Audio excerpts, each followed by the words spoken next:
London, 1888. A city of contrasts. Grand avenues bustled with the wealthy. But in the East End, poverty and despair festered. Whitechapel was a labyrinth of dark alleys and overcrowded slums. It was a place of desperation. People lived in squalor. Their lives were a constant struggle for survival. The fog was a constant presence. It clung to the cobblestone streets. It seeped into every crevice. It was a thick, choking fog. A fog that hid secrets. In this darkness, a nightmare was about to unfold. A killer was stalking these streets. He would become known as Jack the Ripper. He preyed on the most vulnerable, women, prostitutes. He left behind a trail of mutilated bodies, each murder more gruesome than the last. The first victim, Polly Nichols, was found on August 31st. Her throat was slashed. Her body was horribly mutilated. The city was shocked. This was no ordinary murder. This was the work of a madman. Then another victim, Annie Chapman, found just days later, her throat cut, her abdomen slashed open. The newspapers were filled with the horrifying details. Fear gripped the city. The murders continued. Elizabeth Stride, Catherine Eddowes, each killing more brutal than the last.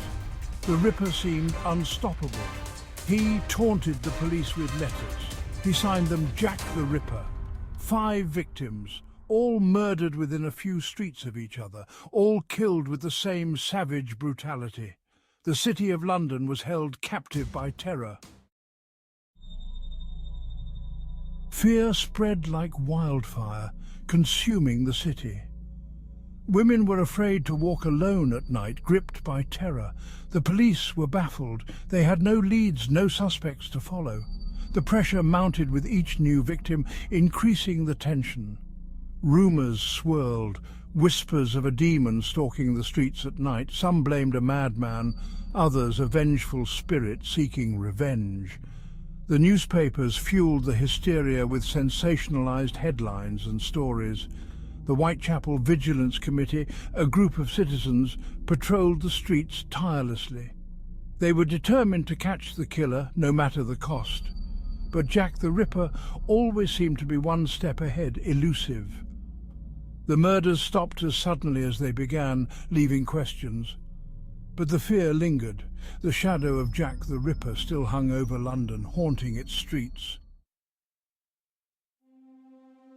The lost souls of Whitechapel, Polly, Annie, Elizabeth and more. These names echo through the dark alleys and foggy streets of Victorian London, forever etched in the annals of history. The victims were more than just names in a police report. They were women with stories, dreams and lives that were tragically cut short. They were daughters, mothers, sisters. Each one had a family, a past, and a future that was stolen from them. They were trapped in poverty, living in the harshest conditions imaginable. The streets of Whitechapel were unforgiving, a place where survival was a daily struggle. Forced to sell their bodies to survive, these women faced a grim reality. Their choices were limited, and society offered them little support or compassion, making them all easy prey for the Ripper. Who was Jack the Ripper? Was he a doctor, a butcher, a madman driven by a bloodlust? The question has haunted historians, criminologists, and the public for over a century.